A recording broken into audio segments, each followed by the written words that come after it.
¿ya? Con indicios de responsabilidad, de control interno y con otros casos que no sean los dos anteriores. Ahora, el contenido del informe debe hacer referencia a, ¿no?, lo que les he dado en el formato, los antecedentes que dieron lugar a la auditoría especial, ¿no? Acá, el objetivo del examen, que puede ser la expresión de una opinión independiente sobre el cumplimiento del ordenamiento jurídico administrativo y otras normas legales aplicables y obligaciones contractuales. Acá nos está diciendo cada punto que les he mencionado. Objeto. El objeto del examen, que puede ser muy variable, desde una transacción hasta un área operativa o administrativa. ¿Qué vamos a revisar? ¿Dónde vamos a revisar? El alcance, que indicará que el examen se efectuó de acuerdo con las normas de auditoría gubernamental, el grado de cobertura, el periodo, dependencias y áreas geográficas examinadas. De todo esto, los relevantes, el periodo, ¿no? El grado de cobertura y el periodo. La metodología, explicando los procedimientos aplicados en la planificación de la auditoría, así como las técnicas y procedimientos empleados para la acumulación de evidencia como base para la comunicación de resultados. Y los resultados considerados cada los objetivos, etc. Conclusiones y recomendaciones. Miren, ahí está el contenido del informe, ¿no? Yo, por lo menos, en la materia, cuando damos exámenes parciales o examen de grado, como que andó la anterior semana, en la materia pueden usar disposiciones legales. No pueden usar porque esa es la forma de trabajo. Así vamos a trabajar afuera cuando nos titulemos, ¿no? Leyendo, aplicando, porque de memoria es difícil saber tanto. Pero sí hay que saber, hay que tener idea dónde encontrar para no estar buscando hoja por hoja, ¿no? Y perder días logrando encontrar lo que necesitamos. Entonces, si tienen a la disposición, en este caso las normas de auditoría especial, y en algún lugar se les pide que pongan la parte teórica del contenido del informe, prácticamente todo tienen a la disposición legal, sin necesidad de ser chanchulla. El asunto es saber dónde hay, nada más. ¿No ve? Los puntos que acabamos de hacer en el tema están acá en las normas de auditoría especial. Y en base a eso estamos haciendo la estructura de esos elementos que hemos dicho también, ¿no? Algunas palabritas ya son familiares porque ya hemos hablado de los elementos de la comprobación. Tal vez un detallito más aquí podemos ver sobre el proceso de este procedimiento de aclaración. Vamos a ver, el decreto que habla de este procedimiento de aclaración es de uso general. Está el 23215, es el reglamento de la atribución de la Contraloría General del Estado. Mi comadre Tomasa. Este Bueno, proceso una de amiga de mi aclaración comadre trabaja en este edificio, Inés. ¿Tiene carta de recomendación? Cuando hay sí, indicios de responsabilidad, cualquier tipo de responsabilidad, ¿no? Hay indicios de responsabilidad civil, por ejemplo, contra el cajero N. Pérez de una entidad. Entonces hay que comunicarle que hay indicios de responsabilidad para que él, en un plazo pertinente, nos haga la aclaración que vea conveniente, con documentos, para que no, como una posibilidad también de nosotros como otros de confirmar nuestra observación. Este procedimiento de aclaración por este decreto es imprescindible realizar, ¿no? Por partes bien, porque así nos da la posibilidad nosotros como auditores de poder conocer información que por ahí la entidad no nos ha proporcionado, ¿no? Por ahí la entidad no nos ha dicho nada sobre cómo aclarar un problema y nosotros estamos responsabilizando a un servidor. Entonces a él le preguntamos, no, le hacemos conocer la observación y él tiene un plazo para aclarar. Y con eso más ya podemos tener elemento de juicio suficiente, ¿no? Este procedimiento de aclaración se utiliza en los casos de indicios de responsabilidad. Bien, vamos a dejar ahí. Solo les estoy mostrando dónde pueden ustedes llegar a encontrar detalle del informe. Entonces, la primera parte, el primer cuerpo del informe sería antecedentes, y ahí están el instructivo, objetivo, objeto, alcance, metodología y disposiciones legales aplicables. La segunda parte del informe son los resultados del examen. En esta segunda parte del examen, colocamos todos los problemas que vamos a encontrar, todos los problemas, ¿no? Es una descripción de la comprobación o hallazgo. En la redacción se debe considerar los elementos: condición, criterios, causa y efecto, ¿no? Esos elementos se tienen que notar en la redacción. Y aquí estamos aclarando. Importante, no colocar como subtítulos los elementos, ¿no? Se los debe describir en la redacción. Bueno, vamos a hacer ejemplo de eso. ¿Qué quiere decir no colocar títulos? No vamos a colocar condición y describir. Criterio, causa, no, sino en la lectura tenemos que establecer qué es condición, qué es criterio, qué es causa y qué es efecto. Y eso tenemos que practicar, no solo para auditoría, cualquier informe que hagan a nivel particular sobre el trabajo que tienen, esto les puede ayudar bastante a ordenar la redacción de ese informe, ¿no? Primero describir lo que pasa, la condición, como hemos dicho hacia arriba, con los elementos. Luego, hacer referencia a la norma que está relacionado directamente con esa condición. Y obviamente debe haber una contradicción entre estas dos, por eso estamos considerando para informar. Analizaremos por qué se da esa contradicción, la causa. Puede ser incumplimiento, puede ser desconocimiento, puede ser uso arbitrario, de todo puede ser. Entonces, para decir en el informe, nosotros tenemos que precisar y documentar la causa. ¿Y qué efecto produce esa desviación entre condición y criterio? ¿No? Puede ser un daño económico, puede ser una contravención al ordenamiento jurídico administrativo, puede rayar en delito, el efecto, ¿sí? Bueno, pero eso vamos a practicar. En otras palabras, el resultado del examen es donde vamos a describir todas las comprobaciones o todos los hallazgos. Hallazgo 1, hallazgo 2, 3, 4, 5, 20, 25, todo lo que encontremos.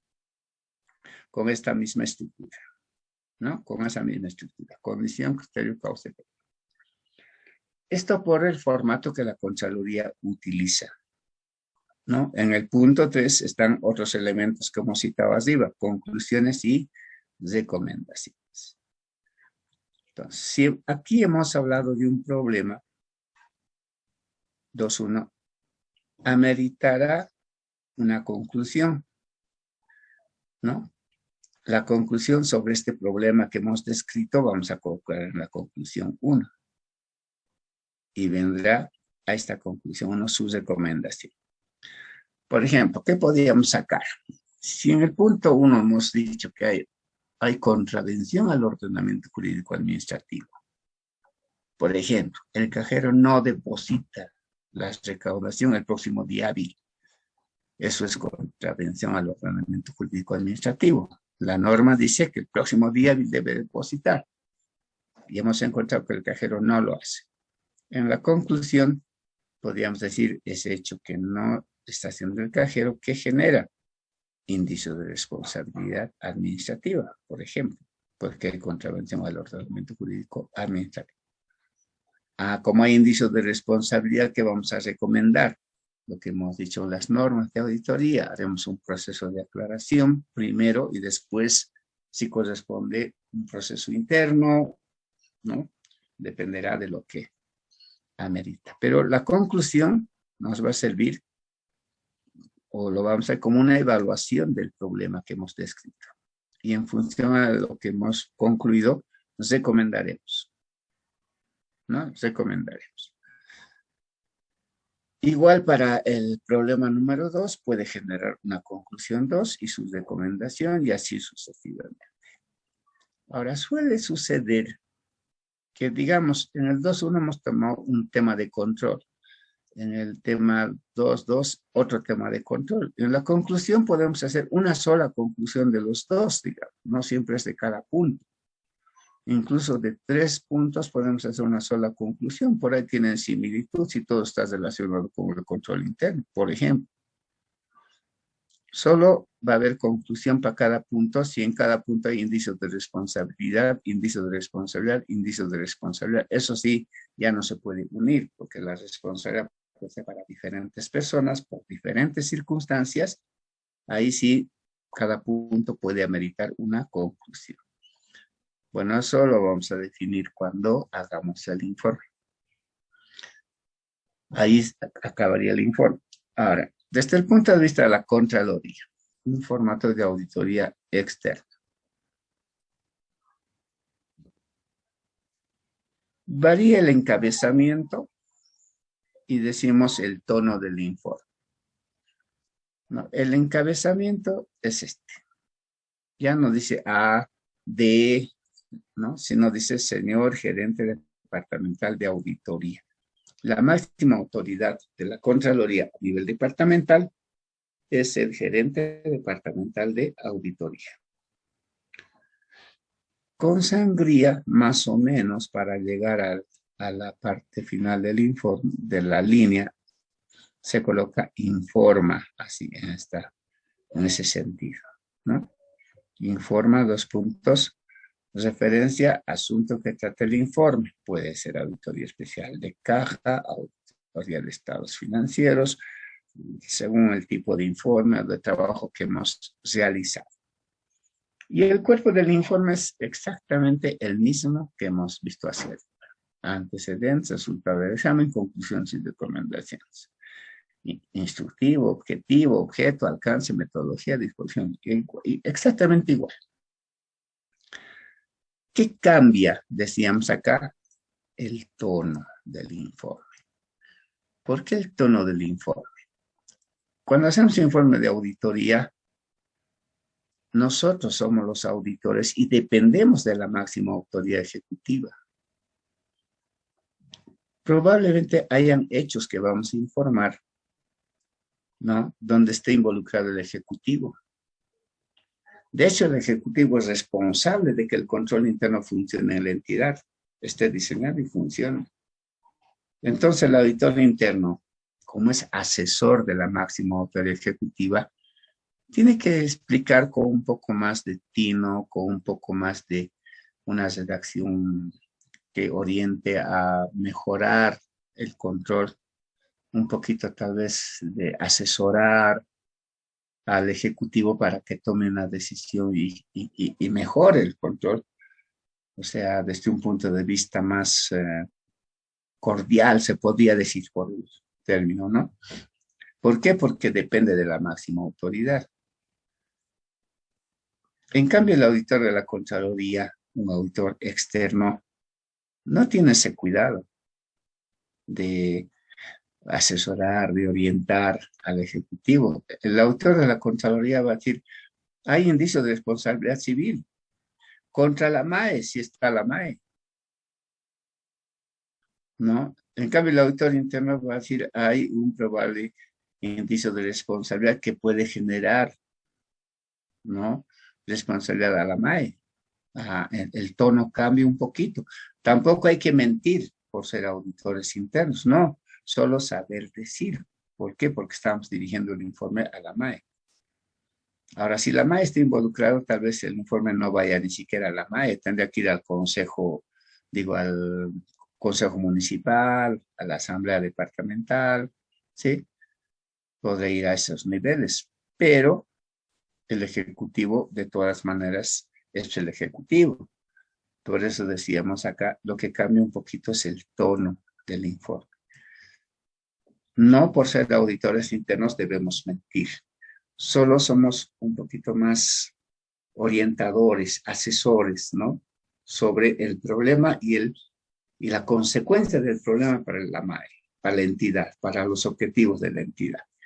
En cambio, el auditor de la Contraloría no, va a ser más directo, más contundente, porque él no depende de la MAE, pues. Eso cambia. Vamos a ver más adelante algunos ejemplos de redacción.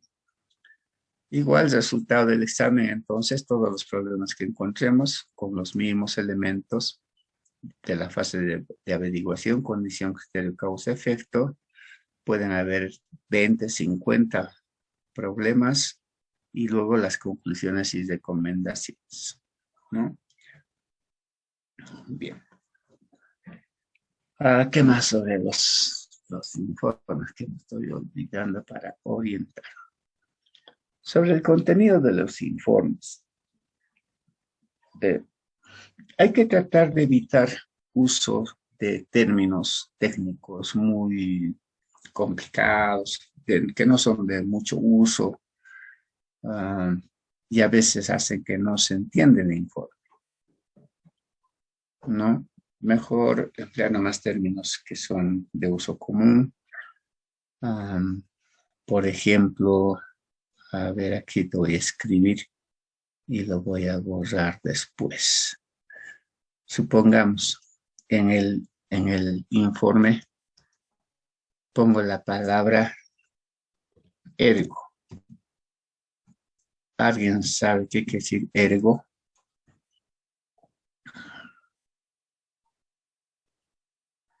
¿Alguien escuchó esa palabra?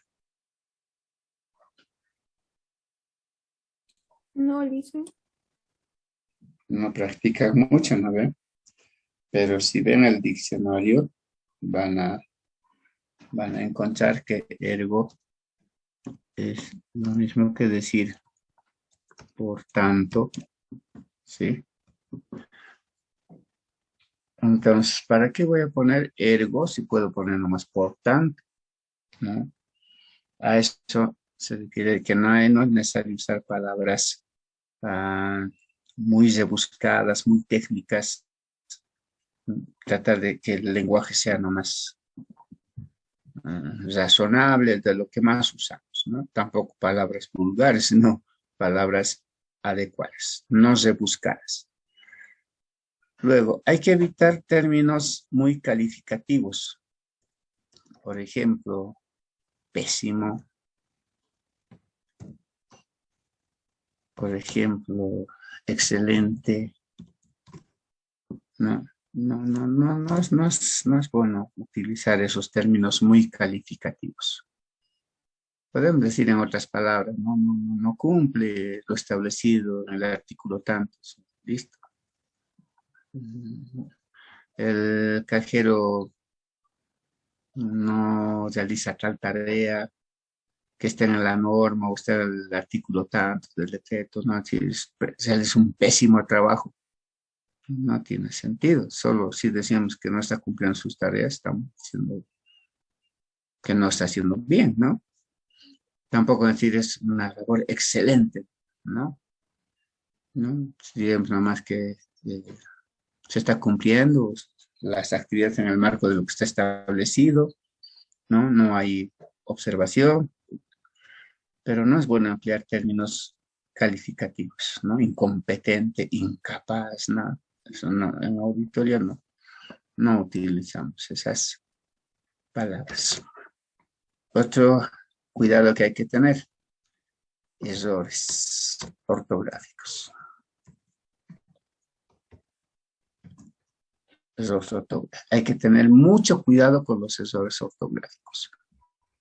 Pueden haber hecho un buen examen. ¿Ya? Un segundito, por favor.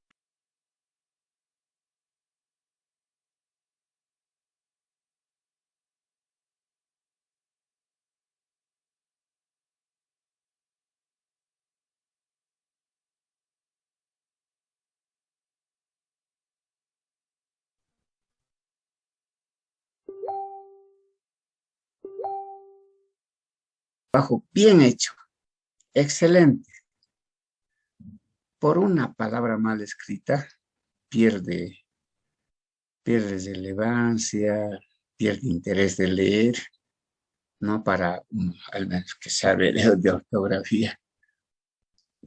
Una palabra, les digo ya, mal hecha, de por sí el informe cae, ¿no? Por eso es necesario siempre leer bastante libros, periódicos, y cuando tengamos un error o nos han hecho notar un error, o nosotros mismos hemos identificado un error a veces, si hay que escribir, como en la escuela nos hacen escribir 10 veces, 20 veces, hay que hacerlo para no cometer ese error, ¿no? En la medida que cada día que corrijamos un errorcito ortográfico, nos va a ser mejores para nuestro informe, pero es, es bien, ¿cómo se diría? A ver, preocupante cuando se ve errores de magnitud. Ni siquiera se pueden llamar errores, ¿no? Hasta horrores ortográficos. Entonces, hay que tener mucho cuidado con el tema de estos errores. Y luego tenemos también que considerar temas de redacción, ¿no? Ya los elementos que hemos dictado nos ayudó un poquito a, a ver este tema de redacción de orden, pero igual, al describir un problema, por ejemplo, una condición de lo que sucede en la empresa, es nomás complicado a veces emplear palabras, frases, oraciones, etc. Entonces, tenemos que leer una y otra vez. ¿Por qué? Porque estos informes no los va a leer una persona entendida en auditoría. Puede que la máxima autoridad ejecutiva ni siquiera conozca, sospecha de lo que es la auditoría, ¿no? Entonces, tienen que imaginarse que el informe va a ser leído por una persona, por un profesional que no es de nuestro campo.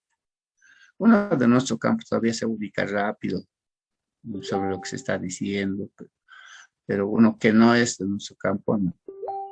¿No? Entonces tenemos que saber escribir las palabras adecuadas, la extensión adecuada, tampoco es dar vueltas, y no, que no se entiende el informe. Tiene que ser bien claro, bien conciso, como hemos dicho ahí arriba. Entonces, estas recomendaciones es bueno que la tengan presente para no, para redactar el informe, ¿ya?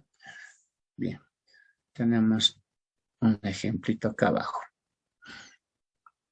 A ver, este es el ejemplo de la redacción de una comprobación que contiene, este es el ejemplo. A ver, les plantearé el antecedente. Un caso 1 vamos a poner. Hemos hecho una auditoría especial en tesorería de una entidad, digamos, auditoría especial de tesorería. Y producto de esa revisión se ha determinado la realización de algunos gastos en efectivo por compra de material de escritorio, pago de viáticos y acá dice con fondos provenientes de las recaudaciones por venta de valores. O sea, una entidad vende valores, recauda dinero y con ese dinero se ha comprado material de escritorio y han pagado viáticos. Sí, eso es más o menos lo que hemos establecido revisando. Ahora, analizamos disposiciones aplicables a lo que estamos hablando. Serían, por ejemplo, las recaudaciones de la entidad no podrán ser deducidas antes de su depósito en la cuenta bancaria de la entidad. ¿Qué disposición dice eso? La norma básica del sistema de tesorería, artículo 16. Esta disposición legal dice que las recaudaciones de la entidad no podrán ser deducidas antes de su depósito. Tiene relación con lo que hemos dicho, con ese problema que hemos analizado. Otra disposición legal nos dice, los desembolsos, pagos que la entidad realiza, deben efectuarse mediante cheque o crédito a su cuenta. ¿Qué norma dice? Norma básica del sistema de tesorería, artículo 29, inciso H. Entonces, tenemos información sobre lo que sucede en una empresa y tenemos las disposiciones que se aplican a ese caso y con eso podemos redactar una comprobación, el 2.1, digamos, lo que iría a resultados del examen, ¿no? Diríamos acá entonces. Durante la revisión de comprobante de caja, facturas y otra información proporcionada por el jefe de tesorería de la entidad, se ha establecido que los ingresos recaudados por venta de valores se han dispuesto para realizar la compra de material de escritorio según factura por bolivianos 1.500 y el pago de viáticos a favor del jefe de planificación según comprobante de caja bolivianos 1.050 con autorización de N. López, jefe administrativo de la entidad. ¿Qué estamos describiendo acá? La condición. Y no estoy poniendo título, condición.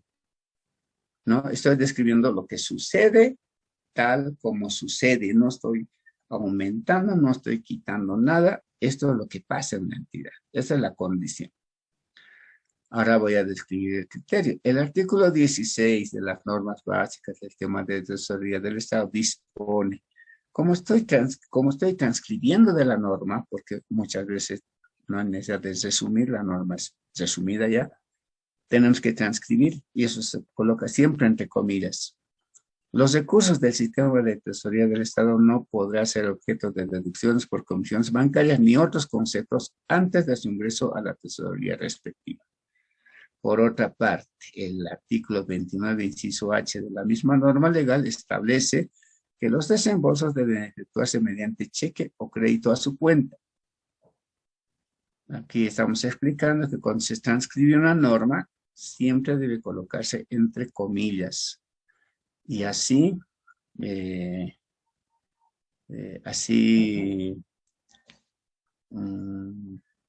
estamos respetando el derecho de autor, por un lado, y por otro lado, estamos siendo precisos de que no nos estamos inventando, estamos transcribiendo una norma, ¿no?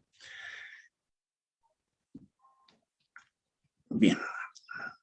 Cuando se hace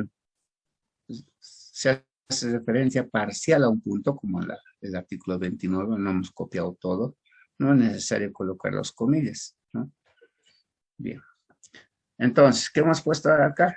El criterio, que está relacionado con esta condición. Ahora vemos la causa y el efecto.